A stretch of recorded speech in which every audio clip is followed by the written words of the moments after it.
Your Royal Highness, Madam Mayor, distinguished guests, ladies and gentlemen, now we come to the substantive part of the day, the part where the entrepreneurs are going to make their pitches. And to introduce this, I would like to invite His Royal Highness, the Duke of York, who has been the instigator and the moving mind behind the Pitchat Palace all over the world, to come and get it going. Your Royal Highness.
Ladies and gentlemen, welcome to Pitchat Palace on tour in Hertfordshire.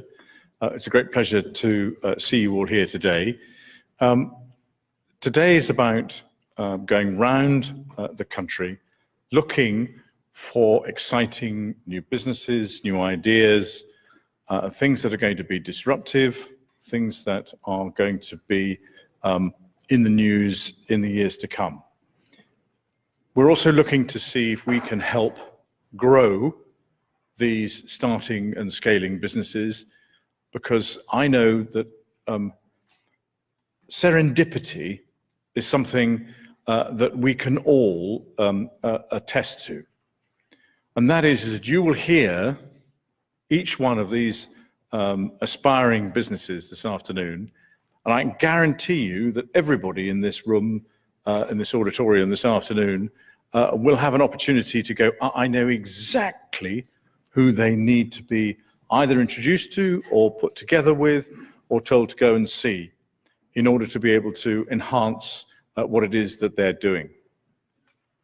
Just remember that we're looking for 6 things. We're looking for people to mentor these businesses. We're looking for people to advise these businesses. That's professional advice, so accounting, legal, banking, and that sort of thing, and structural business advice. We're looking for people to open their supply chain and distribution systems for these businesses to earn revenue. As I've said, we're really interested in creating connections for them, because in most cases, the connections that can be made today will have a significant impact on their ability to grow. And to some extent, the last thing that I'm looking for is investment in these businesses, because at any stage in the investment life cycle, it is about a relationship. And so today is the first opportunity that many of you will have had to hear these businesses. And I'm not expecting anybody to make an instantaneous decision. I'm not a shark, and I am not a dragon. A shark is an individualistic beast that goes around eating other sharks and is pretty antisocial. And a dragon is a mythical being that spits fire. I work on the principle of being in a school of dolphins, because we are all here to work together to create opportunities for these businesses to grow. There's no test. There's no instantaneous decision-making. And so by working together and by being introduced to these businesses and by building a relationship with these businesses, they can grow and you can actually help them grow. And that's really what it's about. We're looking for 3 businesses today to go straight through to boot camp for the new schedule in the summer for pitch in the first half of the year. And then we're looking to see that there are others that can be highly recommended, and that's from the judges and from the voting. Now, remember, you're going to be able to vote, and I measure in the judging afterwards as to whether or not the judges and the audience are coincident in their opinion. And by and large, in most cases, we've had one case in Cornwall about 2 or 3 years ago where it was completely a mess and the audience disagreed with the judges. But in large measure, there is coincidence in the voting and the judging, which is actually really encouraging. So I would just say, sit back, relax, enjoy these businesses and their 3 minutes. I'm sure they're nervous, but I work on the principle from my days in the Navy that you only perform at your best when you're placed under pressure and you're tested just a little bit further than perhaps you might feel comfortable with.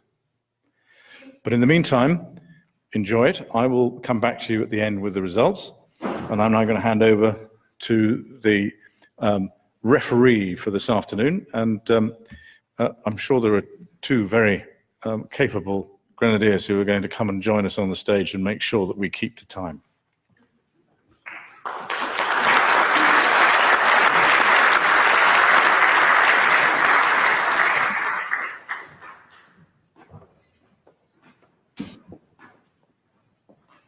Thank you, Your Royal Highness.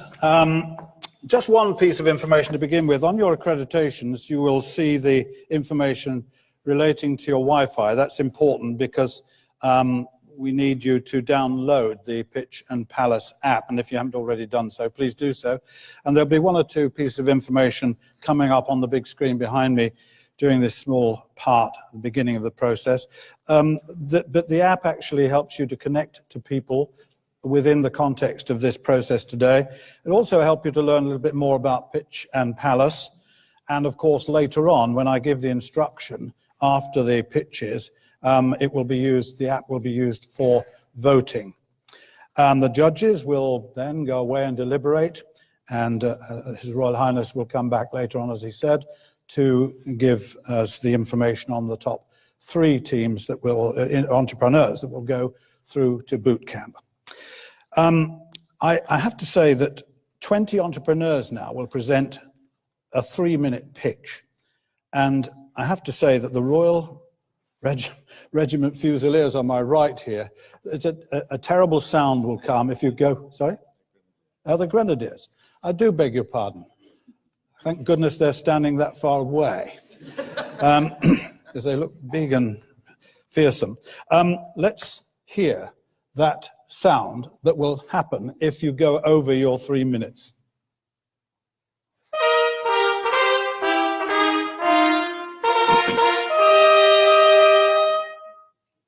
That is the frightening sound of your time being up. Now, let me just say to all of the entrepreneurs, there is a monitor in front here which will give you the 3 minutes. When you get up here and you're ready to go, then the 3 minutes will start. But just cast an eye, a peripheral eye, down to that monitor in front, and you will be well aware of how your time is going. And if you do happen to go over the 3 minutes, then my 2 grenadiers will help you out with that little sound.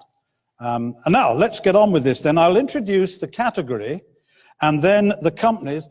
Some are not quite companies, although I'll call them companies, startups, and of course, advanced ideas.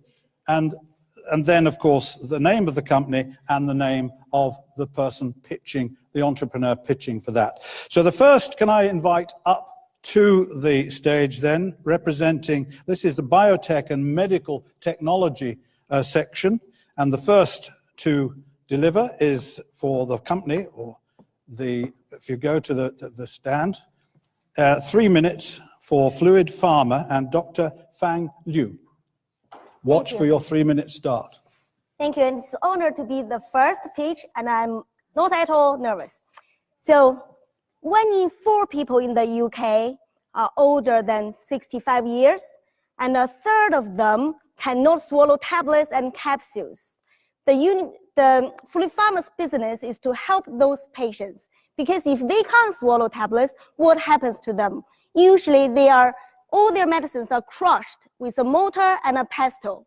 And we think that should belong to the history. It should not happen in the 21st century. And we aim to get the best medicines delivered to these patients. So what we do is we have developed a microcode technology which can make liquid medicines, these liquid medicines can make controlled release or sustained release.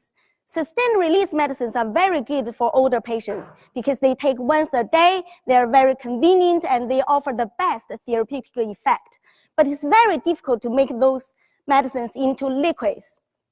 And our technology is we can actually individually coat very small particles in an industrial scale. And we have already tested this technology with 3 prototype products, which for treatment of dementia, for the treatment of diabetes, and for the treatment of cardiovascular diseases. And we already proved the concept for preclinical studies, and now we're ready to take these products into clinical trials. Those clinical trials are de-risked clinical trials, bioequivalent studies, to test them work the same way as the solid medicines which are already on the market. So what we need to do now, also we need to ask you, is to raise money for us. For the next stage of the company development, we need to raise 2 to 5 million to do these clinical trials to enable us to take our first product to get approval and to take to the market.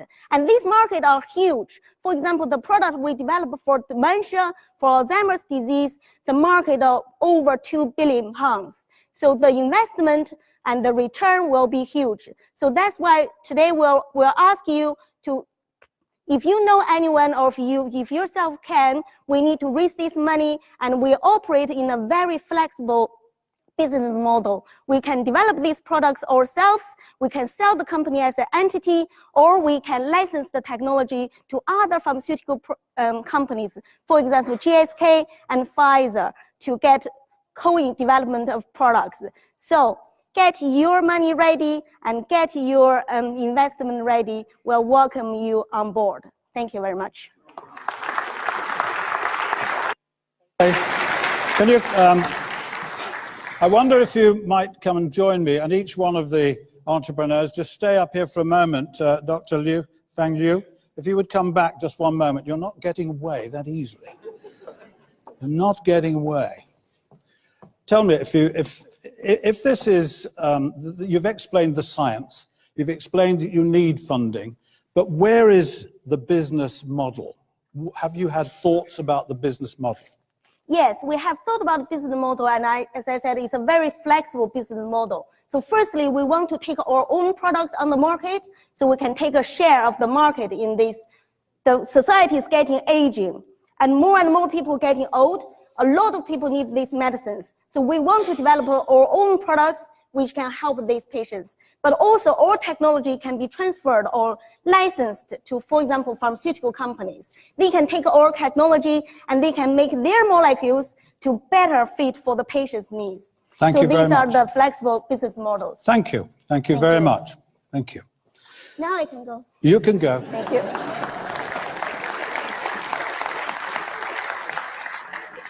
Still within the biotech and medical technology umbrella, can I invite up Abigail Martin, who represents a company called Imu1. Abigail.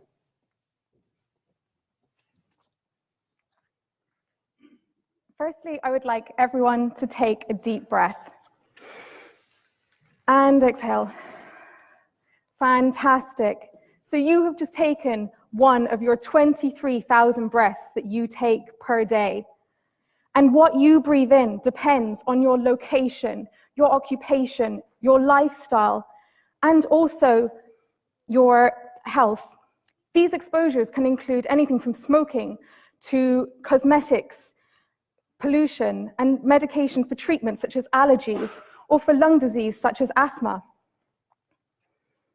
As you can see, human life has become increasingly dependent on the use of chemicals.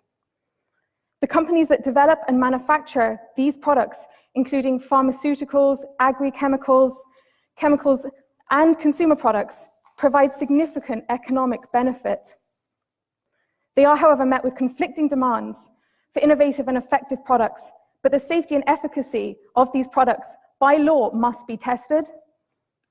And to test the safety of these inhaled medicines and chemicals for humans, the industry naturally and traditionally uses animals. But these industries are under huge pressure now to move away from animal testing and find better human alternatives. So our solution today as Immuon is to build and provide lab-grown human lung models for safety assessment of chemicals. We meet the needs for a relevant and predictive human testing technology.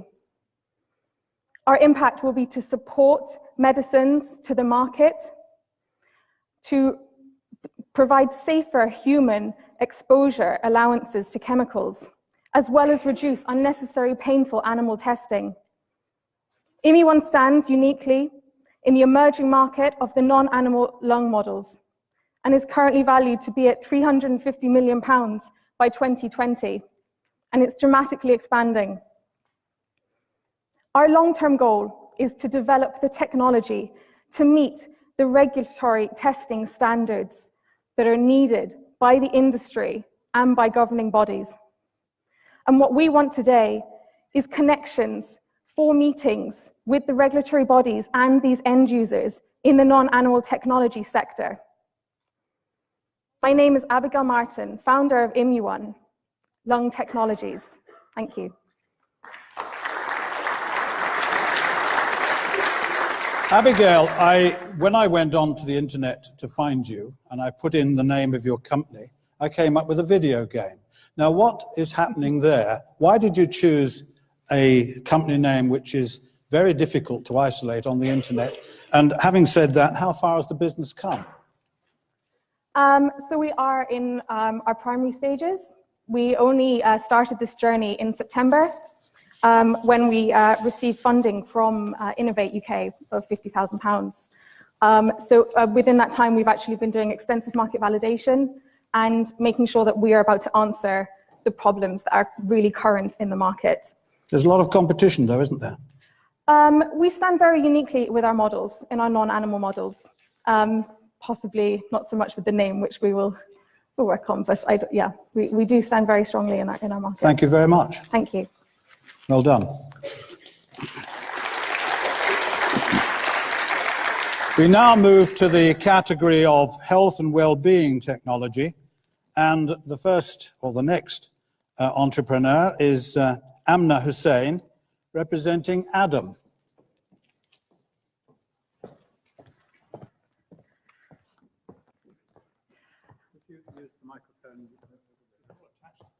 Yeah. Oh, have you got an attachment? Yes. Right. Thank you, sir. 95 students committed suicide in the 12 months preceding 2017. That's 95 futures and dreams lost. The problems they were experiencing consisted of not being able to cope with the academic, social, and financial challenges of university life. These were simply students who couldn't keep up. What's even more alarming is that 2/3 of students who did commit suicide were not known to their student support services. One example, Ben Murray, who took his life last year, experienced 7 months of suffering which went undetected because he didn't know where to turn to, and the universities didn't have the system or the resources in place to pick up on the clues which led to catastrophe. The bottom line is, getting help as a student is not as simple, quick, or easy as it should and could be. My name is Amna, and I present to you today Adam. Adam, Anxiety, Depression, and Mental Health, is a student support smartphone app which acts as a platform to connect students to support services directly in a safe, secure, and private environment. We achieve this through a live online chat feature called Chat to Adam, where students can speak to an advisor or counsellor anonymously and immediately. There's also a blog called Adam Says, where articles are posted addressing common student issues as well as personal stories and expert advice, and a forum where students can speak to each other, allowing conversations to take place which currently are not. Our mission is to provide students with 100% barrier-free access to the help that they need, where and when they need it.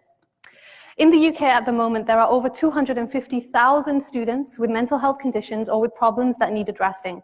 That is our target market, and it is increasing year on year. There is huge potential here for both national and international growth. We have a quote at the moment of £31,000 to develop our servers and software up to beta stage by the end of fourth quarter 2019, and that is what we are currently working towards raising. We plan on developing multiple revenue streams, firstly through licensing to our platforms, which we will sell to the universities. Those universities and colleges which purchase our services will allow their students to access our platform for free. Secondly, through data analytics, and thirdly, through advertising.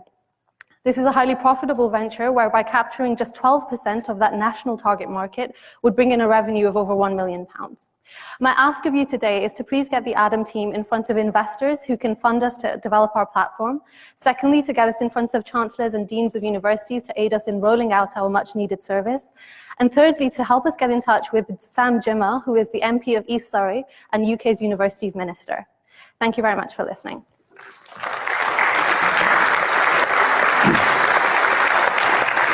When I researched Adam, I came across Adam Phones. Is that anything to do with you? No. It's not to do with you at all. Now, when you look at the way in which your app approaches counselling, there are so many different varieties. You've explained some of the areas, but how many counsellors do you actually have on your books at the moment? So we are very early stage. We are a startup at the moment. So we're looking for the seed money to get us up and running. What we would be looking at is currently, in terms of numbers of counsellors at a university, they have a ratio of 1 to 5,000 students, which is much below what we need. An ideal ratio would be 1 to 1,200 based on research. We would be aiming for a 1 to 1,000 ratio. So Thank you very much. Thank you. Thank you so much.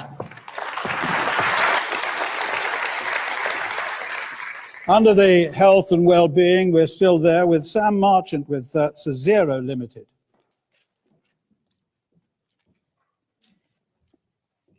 Is this Oliver with you as well? Ah? It is Oliver, isn't it? So, well, yeah. Yes. Okay. Okay, good afternoon, Your Royal Highness. Good afternoon, judges. Good afternoon, ladies and gentlemen. My name is Oliver Vagg. And my name is Sam Marchant. And we're the co-founders of a low-sugar snack bar company, Zero. Zero was founded back in 2014 after I bet Sam that he couldn't give up sugar for a whole month after a sports and exercise science lecture. Very quickly, however, we realised the bars we ate a lot of, the bars on the market, are all got about at least 8 or 9 grams of sugar in per bar. So obviously, Sam wouldn't be able to have these. We got ourselves back to Sam's halls of residence over in Watton, about 50 metres over there, and started hand-baking our own low-sugar snack bars. Sam consumed these bars for a month. I lost the bet, £50, which was then invested in trays, oats, seeds, different coconut oils to try and develop our own low-sugar snack bar. We took the bar to local sports clubs, Sam's Hockey Club, my rugby club, where we got as much feedback as possible because we realised that we tapped into a niche which needed to be, well, we could grow it, we believe, with our product. Over 5 months, we sold a product which had no branding, no marketing. We sold over 5,000 bars in one little retail store. We realised we had a product, but we needed to develop a brand. And we figured rather than redirect our student loans for a year to a graphic design agency, we'd look in our local small circle, found a graphic design student who developed our packaging up there. And bearing in mind all the ingredients in our bar are natural, they're raw, we feel our product represents that. So moving forward, we moved up to a production kitchen up in Cambridgeshire, where we're now able to hand produce around 6,000 bars per day. So all Zero bars have the following USPs. Less than 1 gram of sugar per bar, 100% natural ingredients, no artificial sweeteners or preservatives, with gluten-free, dairy-free, suitable for vegans, and of course, they're produced here in the UK by Ollie and myself. To date, since our launch in May 2018, we've sold over 40,000 Zero bars. We're stocked in 500 stores nationwide and currently export our bars to 5 different countries. We gained our first nationwide listing just 4 months after our official launch and are currently in talks with other major retailers such as Ocado, Planet Organic, Whole Foods and Harrods. With feedback from our current customers, we're currently in the process of making small changes to our bars that will allow us to launch a tastier, healthier bar that we plan on unveiling at the International Food Exhibition in March this year. We also plan on launching a low-sugar, 100% natural, plant-based protein bar, which will allow us to connect with a wider range of consumers and will also allow us to have a greater brand presence on the shelves of major retailers. We also wish to continue to grow the SuZero team, expand our production facility, and automate part of our production process to keep up with the demand for SuZero bars internationally. So, Your Royal Highness, judges, and members of the audience, our ask to you today is, can you support our growth, our national and international sales as we look to export our bars through the future with your contacts in the distribution and retail networks? Thank you for listening to us, and we have a stash of SuZero bars that we would love to share with you.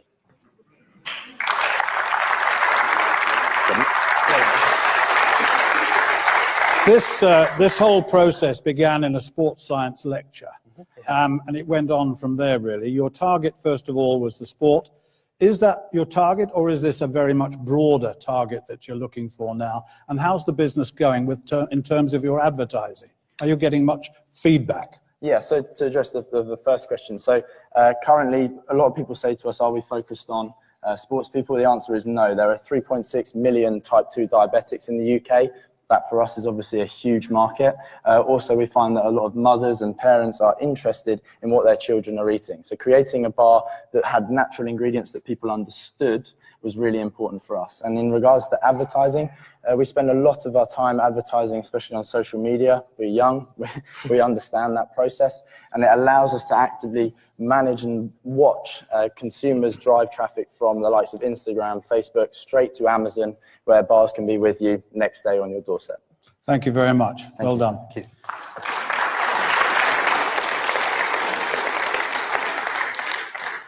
I understand social media.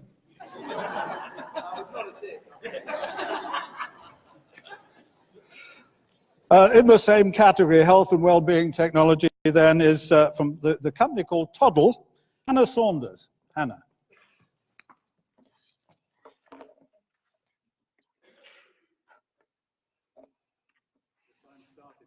Oh. So let me take you back to 2011, an RAF Leeming officer's mess bar.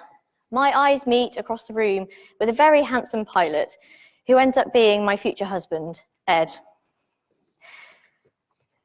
By the way, he's 6'2", so when we're out together, it looks a little bit like he's kidnapping me. In 3 years' time, we move up to RAF Lossiemouth in the Highlands of Scotland, where we have our first baby. But the Highland weather is not great for my baby's skin. There is nothing out there to protect him. So I start making my own, and then Toddle was born. We make adventure skincare for families, and that's what we do. And we solve some big problems for parents through innovation. So babies, when they're out and about in the weather, they might get chapped lips to the point that they might bleed. There was nothing on the market that worked with baby dribble. So we have formulated and designed and trademarked our own dribble-proof technology. When it comes to the wind in the Highlands, we found there wasn't anything to protect wind-burnt cheeks. So we have added a wind balm to our sun cream, an all-weather balm to protect in any weather. And the third problem, a big problem for parents, you're out and about, you change a dirty nappy, you want to eat a sandwich or a picnic. You've left the hand sanitizer in the car, in a bag, you don't know where it is, you've got 8 of the damn things. So we have designed a toggle and a cord to attach stylishly onto any buggy or bag so that it's there, one-handed, whenever you need it. So how are we doing? We've raised £200,000 in our seed funding round. We have a successful boots pitch in the bag. We've got 2 employees, and we've got the intellectual property on 3 trademarks and a registered design. We raised £1,500 in our first 15 hours on our Kickstarter campaign. At the moment, this is a huge growth area. I don't know about you, but the mum friends I know, they want to be more outward bound than they do knitting circle. We're helping families get out on their adventures. We also have 15 brand ambassador families, people from the incredibly adventurous, like the Collins family, who are currently on a sabbatical traveling the world, They've just crossed the Alps with their 2-year-old and their 4-year-old staying in mountain huts, right through to people who just like to go to the beach or like to surf or like to go to the playground. Because whilst we're aspirationally adventurous, we like to be ubiquitous on the high street. We'd like to be a bit like North Face in that respect. So what is my ask today? I'm a little bit greedy. I've got 3 asks today of this audience. I'd love an introduction to anybody from Unilever Buyers or Unilever Ventures. My second ask.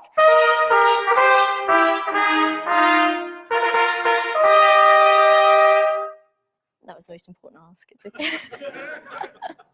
I think, no, just finish. Sainsbury's, Jojo Mama Bebe, celebrity brand ambassadors like Bear Grylls or Ant Middleton. Thank you. Okay, well done. Well done. Tell me, Hannah, Johnson's have got a huge range of baby products. And then I went onto the internet and I discovered that there's a list of the top 7 producers of this kind of product. So there's a big, big market out there. How are you going to compete? So the market would appear saturated. My midwife, when I had my first baby, I've now got 2 of them, said, don't use Johnson's, it's full of crap. Was her, I apologise when it's a technical term which... The more research I've done, the more shocked I've become about the stuff that's in baby products, stuff that could be potentially carcinogenic, potentially an irritant. The legislation behind skincare in this country, I think, is awful because potentially is the word, and I don't want to put anything that's potentially anything onto my children. Okay. So we're natural. That's our USP. I think you should come off the fence, Hannah. You've got to commit. Well done indeed. Well Thanks done. very much. Well done. Well done.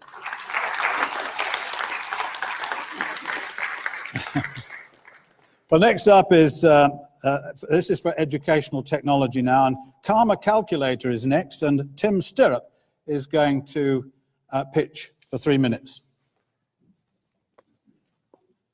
Good afternoon. In the 1970s, I bought my first calculator. I chose it because it could do fractions, and I couldn't do fractions. So all was good for my O-levels, but I came unstuck at A-level because I had to actually understand what I was doing. And as I now know as a maths teacher, understanding is key, not just getting an answer. So calculators, whilst having benefits in giving speedy answers, had the unintended consequence of stopping me understand what I was doing. I could get an answer wrong, or I could even get it right and not have an idea why. Now that problem's existed ever since for, I would say, the majority of users of calculators everywhere. And so countries respond by having calculator and non-calculator tests and activities. They even ban calculators and end up restricting the maths their students can do whilst then expecting them to compete in world economy. But allow calculators and those unintended consequences reappear. The disagreement between those who want them and those who don't has a name, the maths wars. Excuse me, the maths wars. But now, with your help, the maths wars can end. Karma's inventor, Ilan, who couldn't be here today, worked for over 14 years to create a calculator that does what appears to be simple, but that's actually really complicated. It's a calculator that asks the user to enter a reasonable estimate before they get the precise answer. Why is estimation important? Well, it can aid the development of number sense, of problem solving, of getting a better and more efficient working memory. If you can estimate, it shows you understand. And it's a skill that's essential in working life. We should estimate all the time, but we don't. The unintended consequence of calculators mean it's rarely done well, if at all. And it's estimation that means users think more, which is the path to ending the maths wars. For example, for something like 6 times 7, the only reasonable estimate is the correct answer. So this is the only calculator that actually helps you remember your times tables. What do we ask? Well, Karma is one man, with me working in the evenings and weekends to help him. We're taking on the might of the billion-dollar calculator manufacturers. Testimonials on the website show that mathematicians and educators around the world support the use of Karma, but getting the message out is just impossible with such a small team.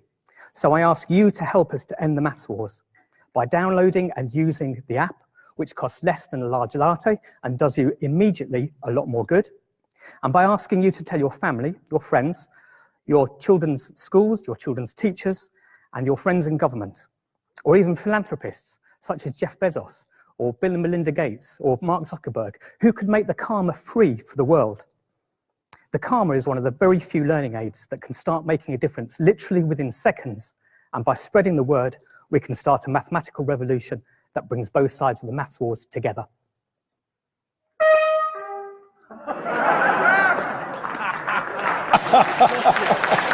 Well done. Well done. Tim, I have to ask you, when I researched Karma calculators, I came across a California-based company with a physicist by the name of Ilan Sampson. Are you independent or are you part of that? No, we work together. You So I work together. with Ilan, yes. So how independent? So this is what's the difference between the company? I know you can go onto an app. You've got an app, $2.99 it costs on the app, and it cost me though, including taxes, $19.60 to get one in from the USA. That's for the physical version. Yeah, but you know, so how independent are you? It's the same company with the same organization. So Karma Calculator is Karma Calculator. If it's a multi-millionaire company, then why do you need? It's not a multi-millionaire company. It's one man. So Is it's it? one man who's supporting it on his own. So Okay. Karma Calculator is just one person, Ilan Sampson. All right. And so now I'm the only person basically in the world that he trusts to work with him to try and take the word of Karma Calculator and what it can do out to schools everywhere. Tim, thank That's you. one person. Thank you very much. Thank you.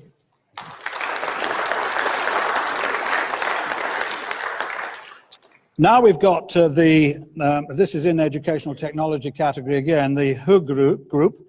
Andy Davis.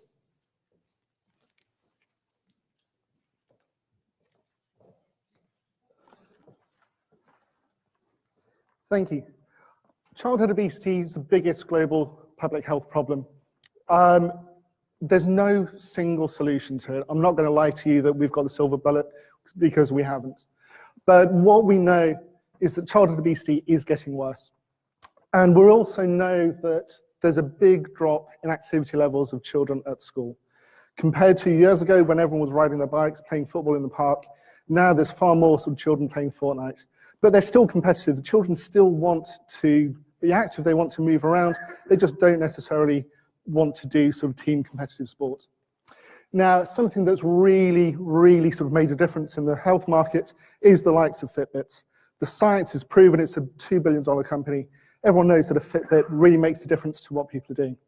But if you try and put that into a school, if you put a Fitbit on a group of 9-year-olds and then you try and teach them about the tutors, you'll have a group of 9-year-olds playing with their Fitbits, not listening to the teachers. So there's been a wealth of academic research about using pedometers in a school setting. But what's really been sort of found from that is they're too distracting for the children. They're too much work for the teachers. And that led us to create STEPITS.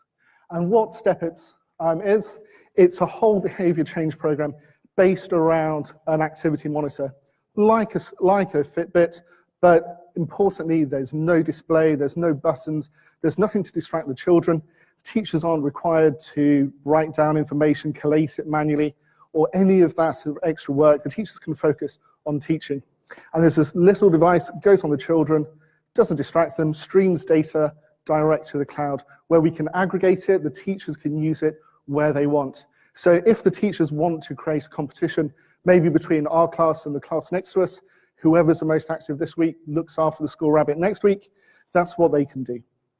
Now, what we've seen is a 25% increase in children's activity levels day by day. So not just the 2 hours a week when they're doing PE, but every single day that they're at school.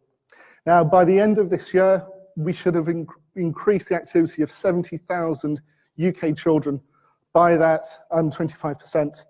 Also, we'll have 2.25 billion data points of where the children are active, what's working, what isn't. Now, data like that in the public health sphere has never, ever been seen. What we're asking from you is firstly introductions to some Matthew Hammond at the Department of Health and Amanda Spielman at Ofsted, and also their compatriots across the world. This is not just sort of a UK problem, but also within sort of the leisure sector. This doesn't need to be limited purely to schools. It can be used in sort of offices, factories, create sort of team competitions sort of all over, get people moving. And that's what we're doing with STEPITS. Thank you very much. What about these tags that they wear for locating. What's the origin of those? Because the prison service has got a good lot of those handy. So the first product, which is a sort of locating device for children, that came about when I lost my son at the zoo on an insect day. Oh, right. Only for 5 minutes. He didn't know he was lost. He was fine. What about production of them, though? Have you got a unique production of this particular gadget? Absolutely. It's built by us.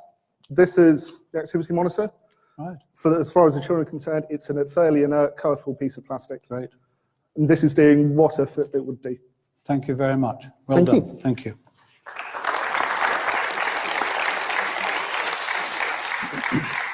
Right, we now move on to the energy, environmental and renewables technology section. And we have 4 presentations in this category. The first is from a company called EcoSync.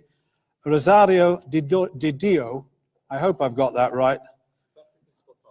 Was it okay? After all, I'm an Italian Londoner, so that's fine. So, Your Highness, personalities, audience all, thank you very much for hosting this presentation. Well, EcoSync is a made in Oxford startup built by a few PhDs, very clever people. So what am I doing there? I'm the new CEO, the business person who's joined because I've seen a very clear, simple and effective value proposition, and that's stop heating empty rooms or cooling. Why? Because buildings, large commercial buildings, they contribute massively to climate change. They produce 39% of CO2 worldwide. We spend lots of time in commercial buildings for working, for studying. Still, these commercial buildings are empty most of the time. So it's a very expensive way to produce pollution. And do they offer a great experience for users? It's always either too hot or too cold. The thermostat wars, that's what we call them. So we identified there a market of about £2 billion per year just in the UK. It's much more internationally. So we came up with a solution to help find those empty rooms using some cloud software and control the temperature using some little clever bit of intellectual property of the company, IP, controlling IoT devices to get the right temperature for the rooms that are really occupied. And on top, a little bit of machine learning to make sure that there's a learning from the usage, and we continue optimizing the way the buildings are heated or cooled. So overall, that's how we can really deliver these benefits. We can make the company save bills on energy bills.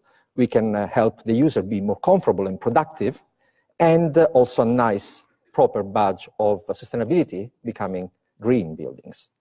So we achieved that by a very, very quick and simple business model, a quick retrofit. We're looking to go completely OPEX, and that's why we ask to get in touch with the people who can lead us to a very quick exit, we estimate in less than 3 years, really. So they should be facility management companies, ideally, or providers of large building management systems, or even the good people who actually install big heating and air conditioning systems, because they can really teach us a lot more than we already know. We already built some systems with universities, with one large multinational, but we can obviously improve and attract investment to implement our roadmap and to push our commercial expansion. Thank you very much. Thank you. You've mentioned that several PhDs have got together, and you've got the science, and you've got a projected business model. What stage are you at now, and what stage would you like to be in a year's time? Oh, that's great. We already have a minimum viable product that we are effectively implementing with customers. So we're already commercially viable. And in a year's time, we ideally be completely certified for all the cooling and heating systems. So our market will really become exponentially bigger. So when we have that validation, then we are a proven value proposition ready for acquisition, ready for exit. Thank you very much. Thank you very much. Next up in the same category, energy, environmental and renewables technology, is Timothy Popov. Liquid Logical is the company. Thank you. The human body can survive 30 days without food. It can survive only 3 days without water and only 3 minutes without air. So why is it that water crisis that we're experiencing today is the least publicized and talked about problems that really is facing us as humanity? Do we really think that we live in the golden age of water? We don't. We may do in the Western world. We turn our taps on and we get clean water that comes out from that tap, clean drinking water. But recently, Cape Town has almost reached day X where the whole city would run out of water. Nobody would be able to drink clean water. Now, at Liquid Logical, we see this as a huge problem.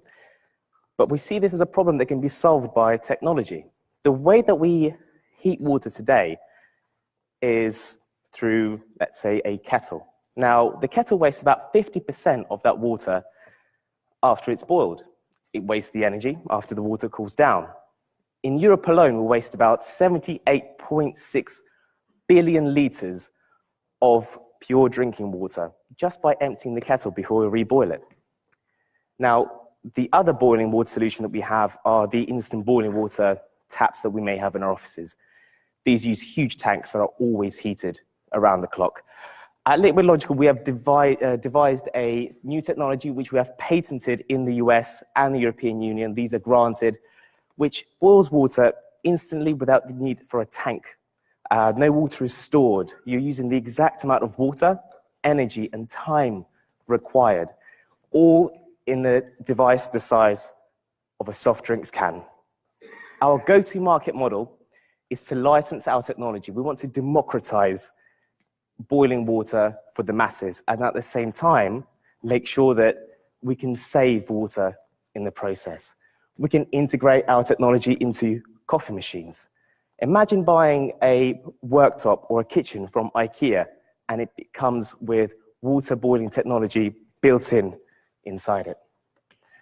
What we're asking today is for introductions with consumer electronics companies. I know that Bosch are in the room. Bosch Siemens Home, huge supplier of domestic appliances. IKEA R&D teams, large kitchen manufacturer teams. That's what we love to do. We're currently also raising a seed funding round, and I'd love to talk to any of you about that as well. Thank you.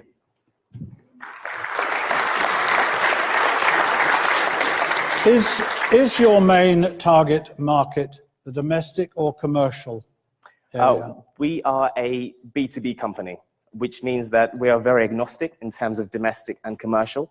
So from a domestic standpoint, a company can actually build a business around licensing our technology. We've got no problem doing that as long as we agree how that licensing structure is going to work. So we know that a lot of our overheads are going to go towards legal costs. When it comes to B2B, we would license our technology to, let's say, Lavazza, to build into their coffee machines. Because at the moment, they're huge. We know how large they are. They take an hour to heat up in the mornings. If we wake up early enough, we go to a coffee shop, that's what happens. We can shrink these machines in size. We can make them a lot more energy efficient and make them cheaper to produce as well, which creates bigger margins for the producers. Thank you very much. Well done.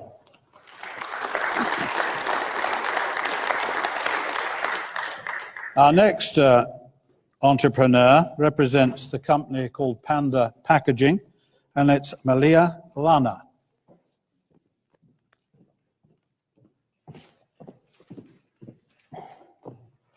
Good afternoon, everyone. My name is Maliha, and I'm the co-founder of Panda Packaging. We're here to solve the global plastic pollution problem by creating more sustainable solutions. Our journey began when my co-founder and I spent many months traveling around Africa and Asia, going on all these exciting dives that were meant to be so beautiful and full of so much sea life. However, the reality was very far from that. We saw very little sea life. In fact, all we really saw was plastic. 40% of plastic produced is packaging used just once and then discarded. And by 2050, we will have more plastic in our oceans than fish. It is unquestionably one of the most defining problems of our generation, and the time to act is now.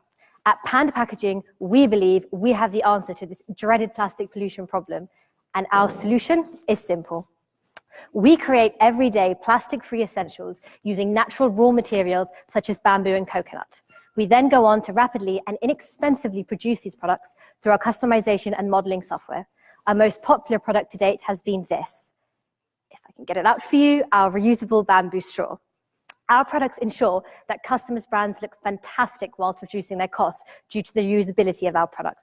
Our customization also ensures that these brand new products will fit in perfectly with their already established brand identities. More importantly, though, the impact we have is immediate.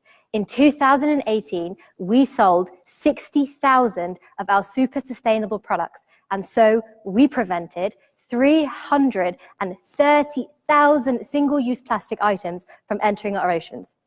We have also recently completed the Bethnal Green Ventures Accelerator while supplying 47 of the world-leading hospitality companies, such as Virgin, Thomas Cook, and Nobu. It is unarguably that the market opportunity for our venture is huge, and it is desperately in need of disruption.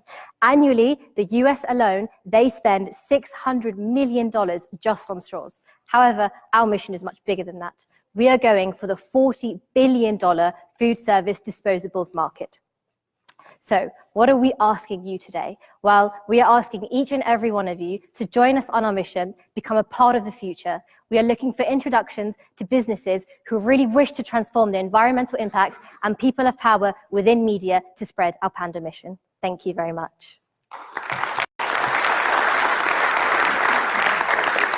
I guess the real question is, have you approached the big supermarkets yet, which would be the main thrust of any forward movement in terms of the removal of plastics? Yes, we have to an extent. So we've got leads with Planet Organic, who hopefully will be taking it on very soon. Sainsbury's, Whole Foods, Selfridges, Harrods. Have you met with them, or yes, is there any intent at all? Yes, there is.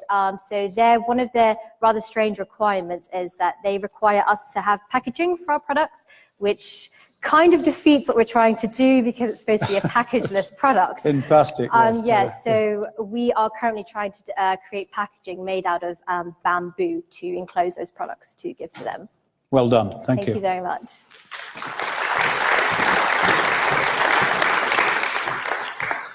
You're not very busy today, are you? Well done. Rootwave is the next company, and Andrew Diprose is the entrepreneur who's going to present this for us. Thank you. Hi, my name is Andy Diprose, and I'm the CEO of Rootwave. Rootwave zap weeds with zero chemicals to offer a scalable and sustainable alternative to chemical herbicides. This $31 billion market is currently under significant pressure for three key reasons.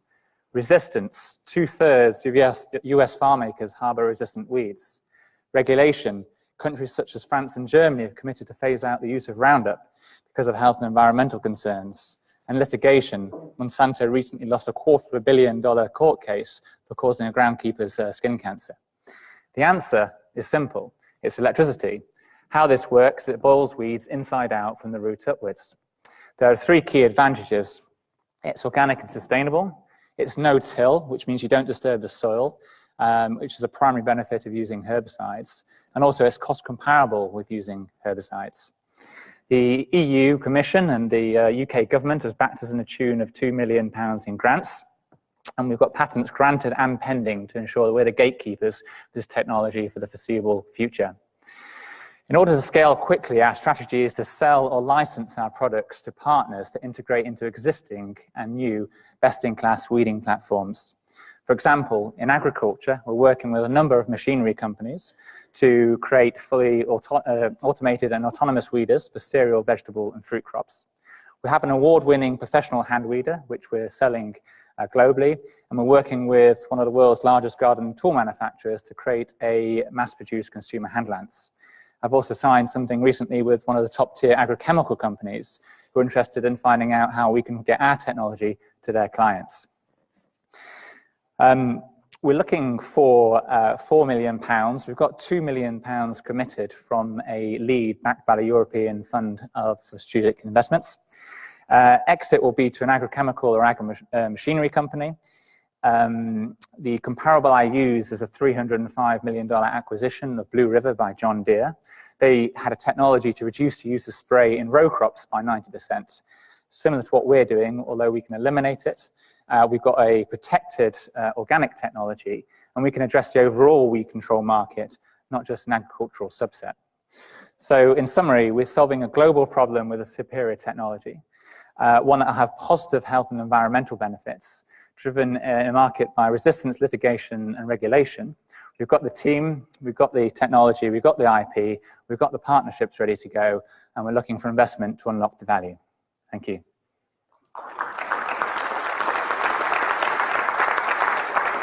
Andrew, I went onto your website and I saw the demonstration of the commercial part of your enterprise with the very large unit in the back of the 4x4. I was interested that you mentioned the domestic target because there doesn't seem to be too much of an emphasis on your website. How far in advance is that? So that will be on the market in 2022. So what sort of materials, what sort of implements are you going to put forward? So what in do the they look consumer like and how big market, are it will they? be like a lance that you go around and zap your dandelions with, etc. That's an exciting market. The other exciting market is agriculture, where it'll be large machines going through your fields, seeing the weeds with cameras and then zapping them as they go through. And ultimately, robots, so you get rid of labor. You've got an electric generator as such. How does that work in the garden? Will it be just plugged into a normal? No, so that's old technology that you saw. All the good stuff's coming out, which means we can miniaturize it. So the garden consumer version will be something you hold with a battery, 18-volt battery, similar to your chainsaw or whatever else you've got. Thank you very much. Well done. Thank you. No worries. Thank you.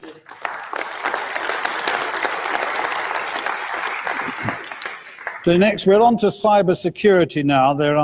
There's just one presenter within the context of this, Peter Mordit, representing Privy Seal. I have to say that Peter came in very late because the gentleman who was supposed to do the presentation was taken ill, and we thank you for coming along at such short notice to do this presentation. Thank you. So, my certificate from the Chartered Institute of Public Finance. I won't show you the date. I hope you can't see it. Is it real or is it fake? You know, there's a real problem for consumers accessing people with professional qualifications, whether they're professions, academic. There's a problem for members of organizations of professional bodies with so many bad guys around. And there's a problem for professional bodies too. There are a lot of deep issues within this ecosystem. And I'll give you an illustration, a specific problem. Our founder of the company, Stephen, he's a lawyer, he had his identity stolen. It took him months to deal with the police, with the Law Society, and all the poor people who have been defrauded in his name. And so that was the birth of the idea of Privy Seal. Just like the original Privy Seal, it's an irrefutable evidence of who you are, or the person you're talking to is who they are. And so you don't need this anymore. You know, technically, it's a digital accreditation. There's a digital seal that is links to a digital certificate that comes real time from the data source. And you can trust it. It's like the padlock in your internet browser. It's someone said your Privy Seal, you're like the very sign, but for the consumer. But the beauty of Privy Seal is it helps three levels of stakeholders. It helps the professional bodies to really protect their brand, protect their members, increase their fees for the members who decide not to pay anymore. The members themselves to showcase and share their credentials. And for the consumer to really know who to trust. And so today, Privy Seal, we've got a proven product, 16 clients in South Africa, a partnership with UK NARIC here. And and across diverse industry sectors. And so what we're looking for today is really help to connect to professional bodies that you're connected with, associated with, both here in the UK and globally. So many UK professional organizations have a global reach. And I have a particular request. We'd really appreciate a connection to the Privy Council office, the Secretariat, who look after hundreds of bodies, professional bodies and statutory bodies across the UK. Privy Seal could really serve those organizations in a big way, and their members and the consumers. And so if there's anyone here who could help pull some royal strings, we'd be really appreciated. Thank you, Your Royal Highness. Thank you.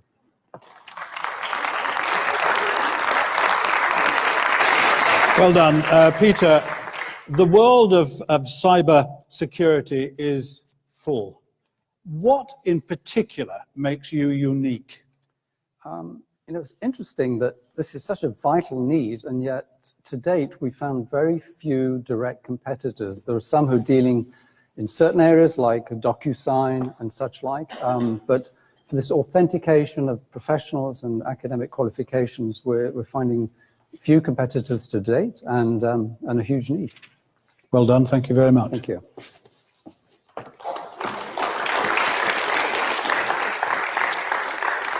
The company is Pluto, and the entrepreneur is Alex Rainey, and we're in the arena of fintech. Hi, I'm Alex. I'm a CEO and co-founder of Pluto. At Pluto, we do travel insurance differently. The problem that we're solving today is that 70% of people are not satisfied with their current insurance providers, and worse still for millennials, 40% of them go abroad without buying travel insurance. From our research, we found there are 3 key reasons for this. The first is that fundamentally, travel insurance is too complicated. It's hard to understand what you're buying. The second is that people don't think they need it. They're unaware of the risks and the costs that they face when they go abroad. And finally, and most importantly, they don't trust travel insurers to pay out on a claim when something goes wrong, or they think the insurer is going to do everything they can to avoid that. So we provide travel insurance for people who don't like insurance. We do this in 3 ways. The first is allowing a customer to build their own tailored policy, choosing cover that's right for them and that's right for their trip, all while seeing the price change as they make decisions. The second is making the entire experience easy to understand. That means explaining their cover in simple and plain English. And finally, we made the whole experience hassle-free, whether you're making instant changes to your policy or whether we allow our customers to make a claim online on their phone in under 10 minutes. None of the other insurers are doing any of those 3 things. We're backed by Zurich Insurance as our underwriter. We're fully regulated by the FCA, and we're also part of the FCA's Innovation Sandbox. We launched in mid-December last year, and since then we've sold over 220 policies and have 5-star reviews on all our Trustpilot. Our acquisition strategy is focused on partnerships. We're working with brands that engage with millennials and have their trust already in the finance and in the travel space. We already have 8 partners to date, including a leading UK challenger bank. We're following this strategy because it allows the business to grow quickly while maintaining low acquisition costs. We're also working with employers to provide travel cover for their employees as part of an employee benefit. And finally, we're acquiring customers directly through our rich content, through our social media campaigns, and importantly, through our referral incentives, where we've seen almost 10% of our sales coming from so far. The long-term vision for the company is around travel. That's really why we started the business. We want to take out the bad bits of travel, and this is our starting point. So why are we here today? Aside from looking for contacts around investment for our ongoing seed round, we're looking for an introduction to the head of WeWork in the UK. We want to work with them to provide travel cover for the small businesses and for their members. Thank you very much from Pluto. Alex, I have an admission. Go on. I'm going to Berlin in September, and I went onto your website, and I put my name, and I went to the next page, and I put the date, and I put everything. And then it comes to a little section saying, about you. And as soon as I put my age in, a red triangle came up and said, you're out. Now, what was all that about? 18 to 46. No wonder Zurich percentages are high. So, firstly, I'll apologise. I actually thought about what question you'd asked me when I was coming up, and I thought that you'd probably ask me this. Oh, it's definitely going to be that one. Yeah, because you've been on everyone's websites. So look, at the moment, our product is really, really focused on our target audience, and that is millennials. 46 is obviously a bit of a stretch of what a millennial is, but it allows us to provide the most effective pricing for that age group. Yep. And because of the conditions we put in place, it means we can provide the fairest and the best cover at a good price for our target audience. Do I look 46? Could I cheat, do you think? I think so, yeah. Thank you very much. Well done.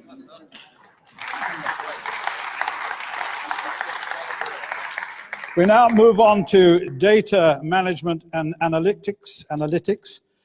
Josh Scotton for Personality XP. Josh. Hello, everybody. I'm Joshua Scotton, co-founder of Personify XP, and I want to talk about personalization. It's a well-known fact that personalization is critical to increasing customer engagement online and also increasing revenue and conversion. 69% of people will change brands to a brand that offers a better personalized experience. And that's not just, hey Josh, welcome back, but understanding users as individuals and then personalizing and giving a more efficient experience, allowing them to find the products that they want to purchase and the content that they want to read. There is a problem, however. 90% of people visiting online can't be identified, and therefore we don't have any data to do any personalization apart from the behavior that they exhibit when they're on the site. Now, traditional personalization algorithms just can't cope with this, and therefore it is actually better to give random suggestions online in terms of the content that you should consume and the products that you should see than the actual traditional algorithms for anonymous users. This is where Personify comes in. I've got a background in research and intelligent systems, and I've developed a completely new way of using machine learning to automatically and continuously recognize different types of behavioral patterns in online user activity. And what this enables us to do is see things like why somebody is actually visiting an online website. So, are you buying an outfit for a party? Or what kind of persona are you when you're visiting an online publication website? Now, when you know why somebody is visiting your site online, you can be incredibly specific in how you individualize that experience for the visitor. And this is incredibly unique because, I mean, we've talked to industry analysts like Gartner who have said this is unique and they haven't seen anything like it before. And it's incredibly exciting to be part of this. Now, we know it works. We've been live since May last year, and we've seen retail client revenue increase by 15 to 30%, and online publication customer acquisition by 12 to 15%.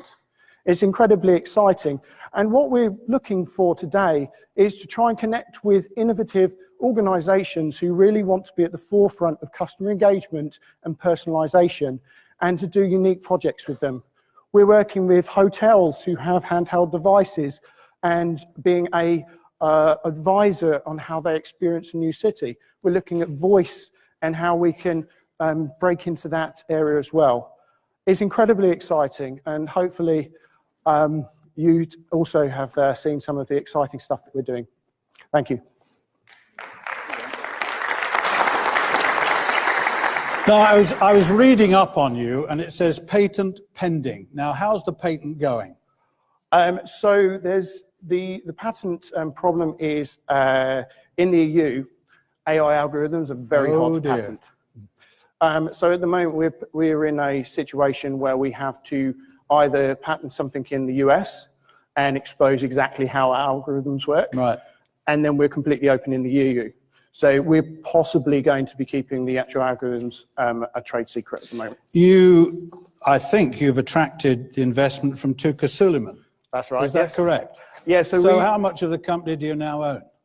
I'm sorry, I can't actually publicly say that. You know, I'll have to have a conversation with you afterwards. No, it was interesting because we sold to Hawes & Curtis, and after the POC with them, we got investment from Tuka. So well done indeed. Thank you very much. Thank you. Well done. We now move on to the category of customer technology and Internet of Things. And we've got a company called Charged Up, and Charlie Barron is going to pitch. Charlie. So can I please start by asking you to please raise your hands if you have a mobile phone? Okay, it's pretty much everyone. Now, can you please keep the hands up? And now, please keep your hands up if you have ever run out of battery while out and about on your mobile phone. So pretty much everyone, which is one of the reasons why we came up with Charge Up. So Charged Up has created a portable power bank sharing network. So those of you familiar with the Boris bikes in London, it is essentially the Boris bikes for phone charging. There's no slide.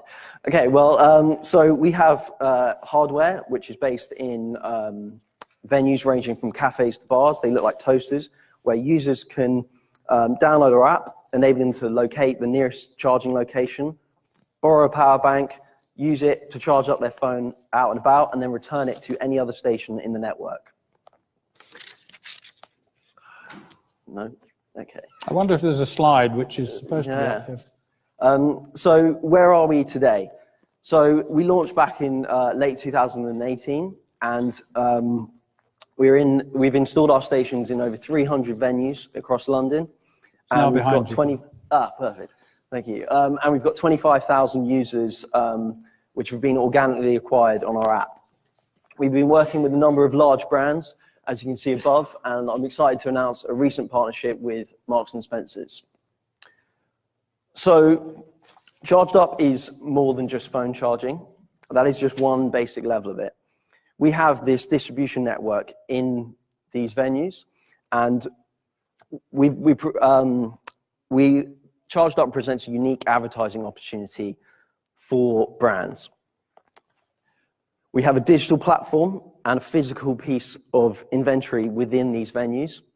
And we've recently partnered with Diageo, and we're going to be rolling out an activation with one of their drinks brands in the next couple of weeks. And to date, we have gone through 2 investment rounds, and we've expanded the team from 4 to 16 people. And we're set to be in 1,000 stations by June 2019, and expanding into other cities in London in the summer, and then onto international expansion in late 2019. What we're looking for today is connections with C-level executives in retail groups and consumer-facing brands. Thank you. Okay.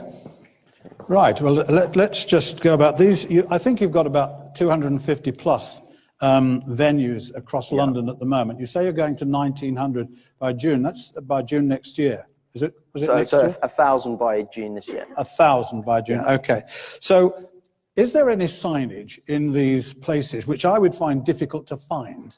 How do we find them? I mean, there are so few of them. I know it's in its infancy, but is there any signage in these areas which will tell us? Yeah, so usually when we go into these venues, there's an onboarding process where we provide information for the staff, and we also install marketing material in these venues, such as leaflets, posters in the bathrooms, and so on.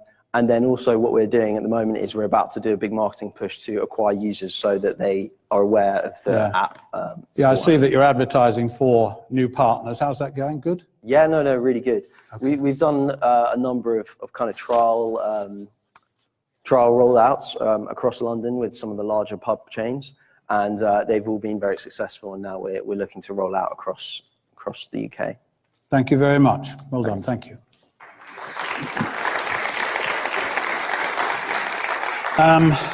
Now we move on to a category which quite simply is generic. It comes under the heading of other, the other categories. And the first is a company called DoorDeck and William Bainborough. William. Thank you. Good afternoon, everyone. My name is William, and I'm the CEO and co-founder of a company called DoorDeck. You'll be familiar with this. It's a plastic key card that millions of people use every single day to get in and out of their offices. And although there is inherently nothing wrong with this plastic key card, there isn't anything particularly smart about it either. The technology in this card is not only insecure, but it's outdated. First introduced in around the 1960s, the technology remains very much the same today.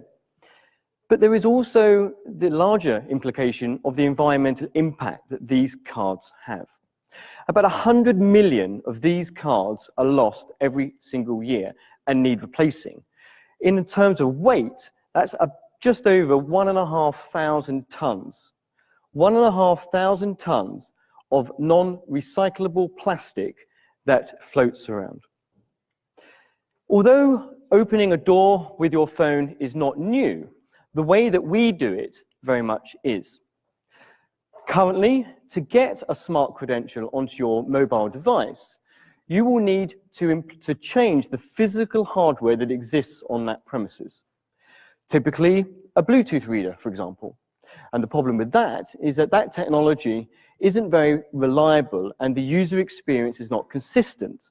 So people revert back to these plastic cards. So we take the architecture of how access control looks and we turn it on its head. And we effectively take the phone and we make the phone the reader. We then employ NFC technology, which we put onto the door that tells our phone, now the mobile reader, which door you're at. DoorDeck is the world's only true manufacturer-agnostic platform with a complete SaaS solution. So this means that we can integrate with any manufacturer and enable smartphone credentials without the need of changing that hardware. Last year, we deployed a trial where we allowed anyone to download a door for free. Today, a consequence of that trial resulted in 24 countries now using our product. And they all did that with no intervention from ourselves. The whole thing was done by simply downloading an application and running it. And when we think about the environments that DoorDeck is used in, we get very excited about anything that doesn't include a corporate. So we think that stadiums and other areas where lots of people gather is very exciting for us. So my ask today is for an introduction to Manchester Football Stadium. The reason for that is we already know that they use the technology that we have integrations with. Thank you very much for your time. William, thank you very much. What securities are built into this system? And the reason I say that you boast that you're the world's only keyless platform. My car is keyless and people can now get into it in 6 seconds. So what is not a frivolous remark, it is something serious about the securities. So what do you build into your system? So we use a lot of encryption between the handset and the cloud platform that connects to. And we've made the platform so secure that even our own team are not able to open our customers' doors. So that's very, very important for us. Okay, and if you lose the phone? You have your own credentials, so you can log into another device, but it is reliant around using that phone. But our research shows that you're less likely to lose your phone than you are that plastic key card. Okay, thank you very much. Thank you. Well done. Thank you for your time. The next company within the category of other is Float Ski, Christoph Rogus. Christoph. Your Royal Highness, ladies and gentlemen. My project is a bit unusual. My project is a bit eccentric. I believe it's a good idea to start with rock-solid facts and figures. Let's start with local market. English connection with water-based sports are legendary, and they are a huge part of British identity and traditions. According to Royal Association, in 2017, over 4 million people participate in water-based activities like canoeing, kayaking, rowing, etc. How does it look like from a global perspective? Surfing is one of the most popular sports. In 2017, the global market was worth over $13 billion. Stand-up paddleboarding, it will be my nearest competition in the future. The market was worth almost $2 billion and with almost 2.8 regular users. The interesting fact is we've been using those devices for thousands of years. Surfing and paddleboarding were invented in Polynesia a few thousand years ago. The oldest rowing boat is almost 10,000 years old. All the available water attractions are based on paddling or derived from sailing, and man can use them since the prehistoric times. My belief is that completely new product in this market, never seen before, will meet considerable interest. My device is called Float Ski. It's first ever device enabling user to walk on the surface of the water. It's fast, it's stable, easy to use, on a basic level of fitness is required. My goal is the device that would allow to run on the surface of the water. Originally, I'm from Poland. I live and work in UK for over 10 years. Most of the time I was living in East London. I've met a lot of creative people, artists, designers. I really don't think I would start this project somewhere else. Float ski was invented, designed, and made in East London. Thank you. My ask is I need investor to organize the venue with float ski for hire. I need experienced investor. I would say Peter Jones. And thank you for your time. No, don't go. Okay. Christoph, I went on your internet, on your website, on the internet, and I watched a demonstration, and I couldn't quite come to terms with the actual intensity of the exercise. And I felt to myself, why am I doing this on the water when I can power walk on the land? What would your defense be for that? Oh, that's a good question.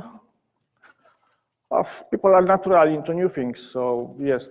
For example, there is normal walking, but so many people prefer actually Nordic walking because it's slightly different and it's something new. So we humans are naturally hardwired for new inventions, new devices. So curiosity, I believe that's the reason. You will try it because you're curious. Probably the fun holiday market might be the... That's probably will be the main market. Okay. Of Christoph, thank you very much. Thank you.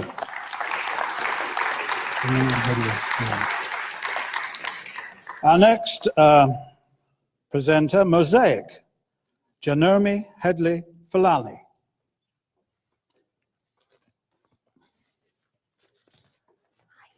Good afternoon, everybody.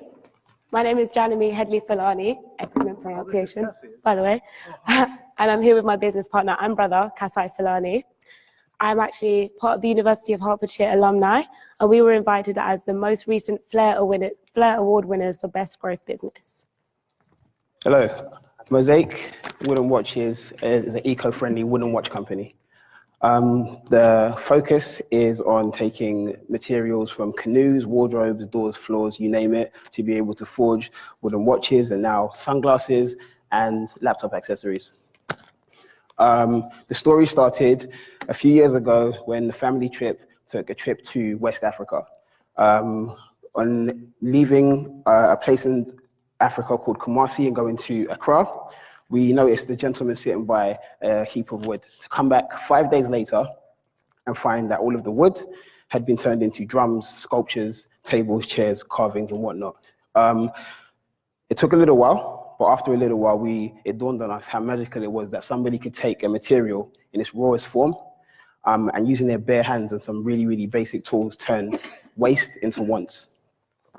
We took that essence to hit the ground running, to then open one store in Camden and 4 other pop-ups. The mission was to give new life to dead wood. So we've got first-hand experience that the high street is indeed failing, and this combined with geographic restrictions led us to the decision of heading towards more the online world. This wasn't all in vain. We had 3 years of direct customer contact in which we were able to get data telling us who exactly our customer is, why they love our product. We learned that our product falls heavily in the gift market, sustainability market, and the nickel allergy market. Nickel allergy sufferers aren't able to wear standard watches because of the metal, and so Mosaic serves as the perfect alternative. Our ask today is for £40,000. With this, we will use as a cash injection to target our customers specifically and more efficiently and be able to monetize before our competitors get the chance to. Specifically in digital marketing, SEO, PPC, influencer marketing, and whatnot, as well as allowing us the opportunity to scale on a host of 11 county and trade shows that we did last year. We've got the data from the market. ultimately we know that we have a product that people fall in love with once they've seen it. We just need people to see it. Thank you for listening. We are Mosaic.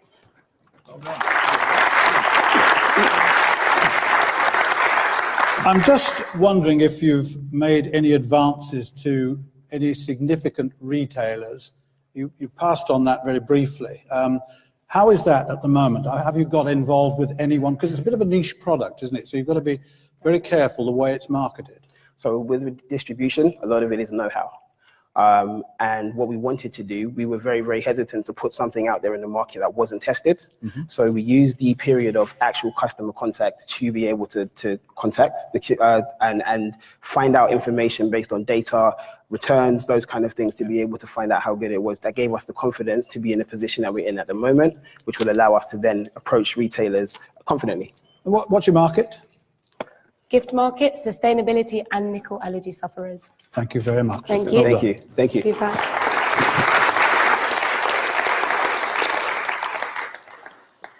The next company is called Plug Hearts. Abdurrahman Azad is the next to deliver a pitch for 3 minutes.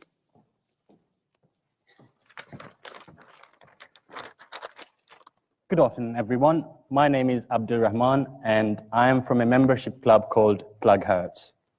I lived in this very town for 8 years, and during my stay here as a student and as a professional, I have seen people struggling to live happily with their budget. They've always struggled to cope with their budget, be it as a student or as a local person. I wanted to help everyone. It wasn't possible for me to help everyone earning more money, so I wanted to help people save money. To do that, I had to do 3 things. First of all, I had to build a membership club where I asked local people and students to be a member. Then I needed to talk to local businesses. So I've got agreement with 35 local businesses so far in Hatfield, where our members get discounts every time they make a purchase. And we've got businesses from all sectors, starting from food, transport, taxi, even when you get discount when you get a haircut. To make this all possible, we had to build a system. So we built an online system, online platform, where it enables us to connect the local businesses easily with the people living in a local town. Our system is very easy to use for our members, and it helps our businesses to get more exposure to the local market. We are very unique. There are other loyalty companies that serve nationally, but we work locally. Our members save money every day, not just once in a month. This is where we differ from most of the other companies that are currently in the market. We charge our customers £3 monthly fee, but it helps them save at least £200 per month. We have done a test launch recently in Hatfield, and we've got a massive response from the people in Hatfield and the businesses too. We are looking to open in Luton in June this year, and as well as looking to open in 3 other locations where there are universities by the end of next year. We've got a potential to grow very quickly, and the market is massive for us. We are looking to get 10,000 members at the end of next year. To do that, we need help from you. We need help from local businesses to come on board, offer a discount to our members, and also expose them in the market where new students come every year. We are looking to generate a revenue of £500,000 at the end of 3 years with a net profit of £250,000, with a little investment of only £30,000 today. We are growing, and we would like to grow more. We'd like everyone to come and help us. We'd like to discuss any investment opportunities that you might have in this room today. Thank you very much for listening, and I hope you pray for our Plug Hearts. Thank you. Obviously, you've mentioned that it is a limited process at the moment for you, but tell me a little bit more about your plans for expansion, because you will certainly need the networking that you can get here at pitchatpalace and beyond to enable you to go into other towns and cities. So we are targeting students, but not just students. We're targeting the people living on budget as well. And where we are trying to expand at the moment, we're trying to go to the towns where there is a university. And so we can target the students as well as the local people.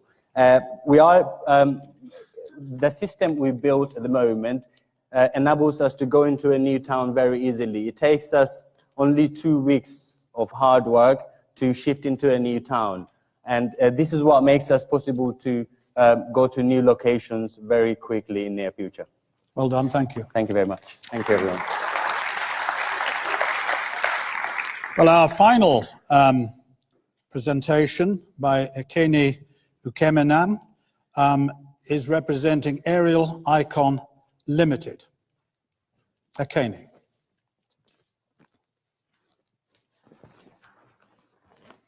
Good afternoon, ladies and gentlemen. My name is Ekene Ukemenam. I am the Director and Chief Pilot of Aerial Icon. At this point, I'd normally try and make a joke about how they save the best for last, but in the presence of such capable entrepreneurs, I'm not sure if I can get away with that. But who are we? We are a professional aerial filming and surveying company based in London and licensed by the Civil Aviation Authority. And I'm very thrilled to be here, but I'm even more excited to tell you about a brand new service that we intend to roll out very soon. Before I do that, I'll give you a brief background about what we've been up to so far. So since forming the company in 2017, in my university room just on the other campus, we've been fortunate enough to work with London councils such as Lewisham and Camden, doing professional aerial surveying for them. We've captured area cinematography for some Grammy-nominated musicians, as well as TV presenters. Some of our work actually may appear on Channel 4 soon, so look out for that. And actually, just on this stage a couple months ago, I was fortunate enough to receive the Flair Best Business Award. Now, on to the focus of today, the new service we call 360-degree drone tours.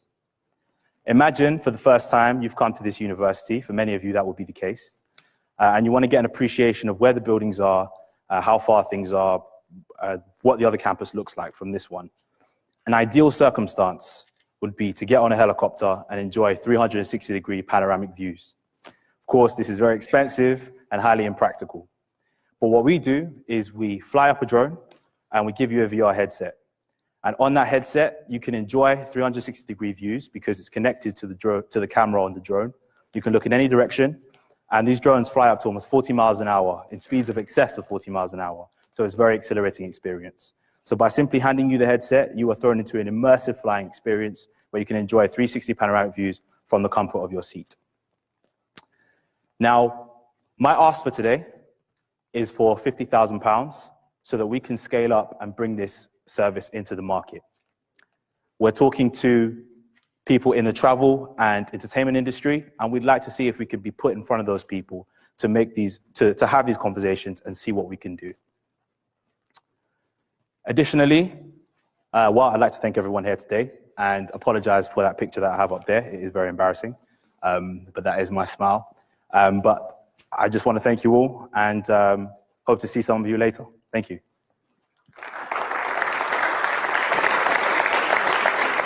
When I researched your website, I checked on your address, and it was as far away from Heathrow and Gatwick as with a view to the drone problems that we've had in the past. I mean, how far is the business at the moment? How far down the line is it? Yes. You started in 2014, didn't you? Yes, so 2014 was my second year of university. Yeah. And that's when I first picked up a drone, flew it into the sky, and got appreciation of what drone filming is. Yeah. We incorporated in 2017, so it's been 2 years. But where we are right now, just in November that's passed, we conducted our first trial at the university here on an open day. And the feedback we got from students and parents was outstanding. And this is where I realized that we truly have a product. So we're at the point now where we're prepared to launch.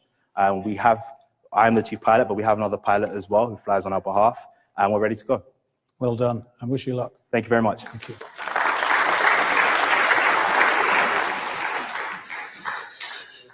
Well, that is the top 20, all of the 20. You've seen them now, and now it is time to vote, but not yet. There's a 3-minute counter in front of me, and eventually I will give you a start to the 3-minute vote. You only have 3 minutes in which to vote. But first of all, remember, you can vote via the Pitch and Palace app. I'm just going to remind you of the ways in which you can vote. Everybody can vote for a total of 3 entrepreneurs, and the entrepreneurs can vote for themselves as well. But it's important this, you can only vote for each company once. The judges will take into account the audience vote when they deliberate too. You heard His Royal Highness make comment of that early on in his introduction. But if anybody is having trouble in that 3 minutes, then raise a hand and a member of the Pitch and Palace team will come to help you. So, can I have a starting point for the 3 minutes then and a countdown from somewhere? Go. Vote now.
Difficulty.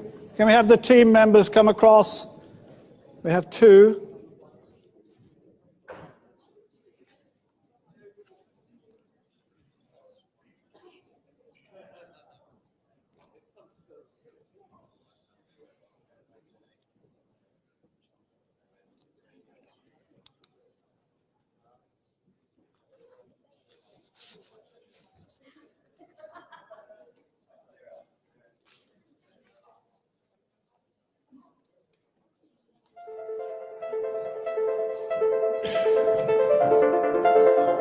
Are you all happy now? 1 more assistance required, 2 more, 3 more in the centre for the team. 1 minute to go.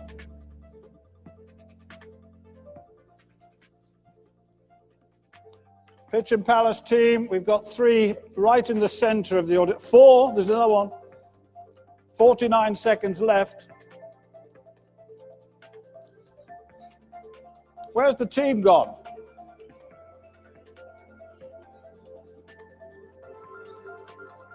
There we go. There are 4 in the middle.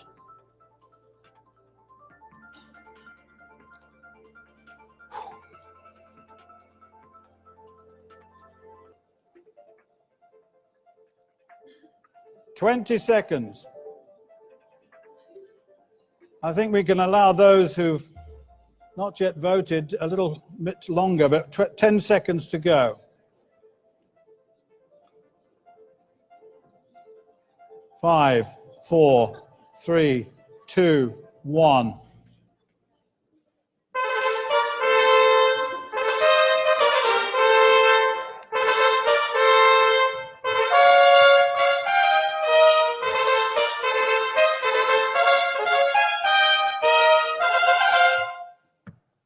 Thank you, gentlemen. So I now declare the pitching session closed. The audience now can, as I said earlier, can go to a break in the foyer now. And the judges have already left, I think. But if there's anyone around here, they need to go to the Law Court building.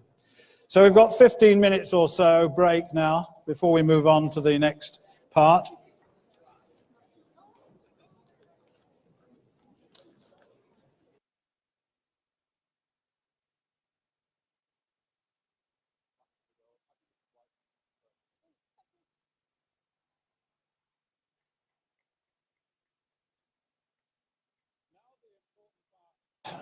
Of proceedings today, if I could invite His Royal Highness Duke of York to go to the rostrum and deliver the verdict. The top 3 entrepreneurs will go to boot camp.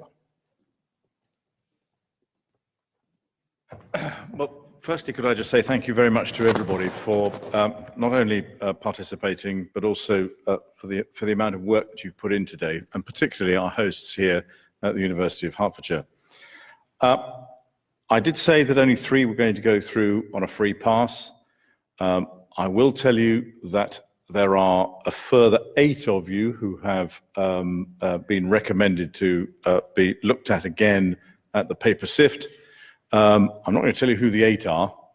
That would be cheating. But I'll tell you who the 3 that have got a free pass. Rootwave, Suzero, and Fluid Pharma. So congratulations to those 3.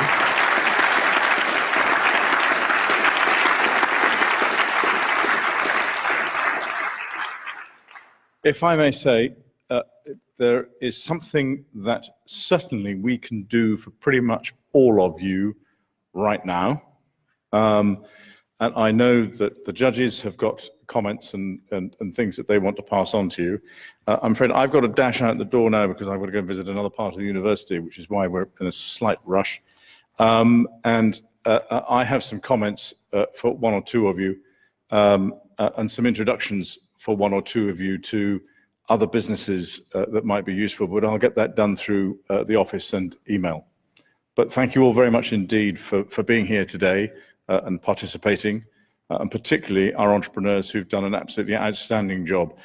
And to have only had, what is it, 2 to go over the 3 minutes, I think I'm definitely going to remove this device here, which tells the entrepreneur how long they've got left. I think that's giving them too much of an information. Never mind. Thank you all very much indeed.